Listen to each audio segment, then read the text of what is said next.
જૂનાગઢના મિની કુંભ મેળામાં વિવાદિત ટિકટોક સ્ટાર કીર્તિ પટેલ એક પછી એક નવા વિવાદો સર્જી રહી છે। મૃગીકુંડમાં પ્રતિબંધિત સ્નાન બાદ હવે ભારતીય આશ્રમ ખાતે યોજાયેલા લોક ડાયરામાં કીર્તિ પટેલનો પૈસા ઉડાડતો વિડીયો સામે આવ્યો છે। મેળા દરમિયાન સાધુ સંતો અને વહીવટી તંત્ર દ્વારા કીર્તિ પટેલના વલણ સામે પહેલેથી જ નારાજગી વ્યક્ત કરવામાં આવી છે।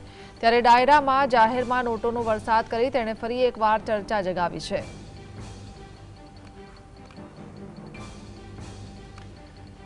સંવાદદાતા હિરેન જોડાય છે। હિરેન, ફરી એકવાર કીર્તિ પટેલનો વિડીયો સામે આવ્યો છે, વિવાદિત વિડીયો છે, શું જાણકારી?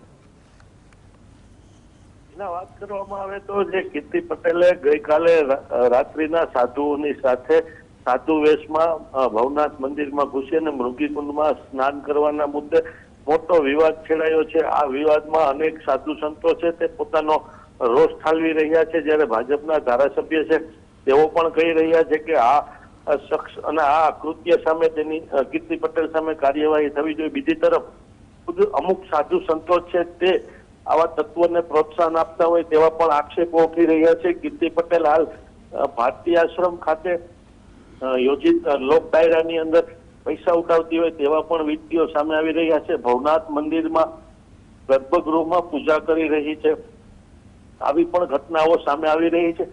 આમ કહી શકાય કે જે સાધુ સંતોનો મેળો છે તેમાં આવી રીતે સંસારી અને વિવાદાસ્પદ વ્યક્તિઓ કેવી રીતે ઘૂસી શકે છે, કોણ તેને પ્રોત્સાહન આપે છે, આવા અનેક સવાલ ઉઠી રહ્યા છે। અને ક્યાંક ને ક્યાંક સનાતનીઓની લાગણી પણ દુભાયેલી છે। ધાર્મિક મેળાની અંદર આવી વ્યક્તિ વિવાદાસ્પદ વ્યક્તિ કેવી રીતે પ્રવેશી જાય છે અને કેમ કોઈ ધ્યાન નથી રાખતું, ક્યાં એવા સંતો છે જેને પ્રોત્સાહન આપે છે, આવા અનેક મુદ્દાઓ છે તેને લઈ હાલ ખૂબ મોટો વિવાદ ચાલી રહ્યો છે।